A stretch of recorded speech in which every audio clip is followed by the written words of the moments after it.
ভালোবাসা, গর্ব এবং শূন্যতার দীর্ঘশ্বাস। মাত্র ২৭ বছর বয়সে এমন বিদায় যেন কোনোভাবেই মেনে নিতে পারছেন না পরিবার, সহকর্মী, শিক্ষক, বন্ধুবান্ধব, এমনকি পুরো জাতি।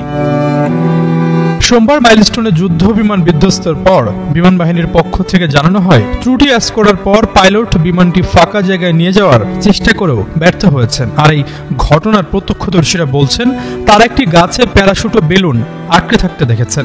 এরপরে তারা ধারণা করেন পাইলট বেঁচে থাকতে পারেন, কারণ যেখানে বিমান বিধ্বস্ত হয়ে আগুন জ্বলছিল সেখান থেকে কিছুটা দূরে প্যারাশুটে আটকে থাকা গাছটির অবস্থান।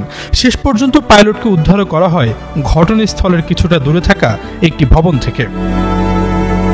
বিশ্লেষকরা বলছেন, পাইলট সবটুকু চেষ্টা করেও যখন বুঝতে পেরেছেন কোনোভাবে আর দুর্ঘটনা এড়ানো সম্ভব হবে না, ঠিক তখনই হয়তো তিনি বিমান থেকে প্যারাশুট নিয়ে লাফ দেন।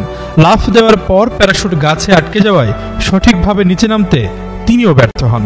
অর্থাৎ প্যারাশুট যেহেতু গাছে আটকানো, এর মানে তিনি বিমান থেকে লাফ দিয়েছিলেন।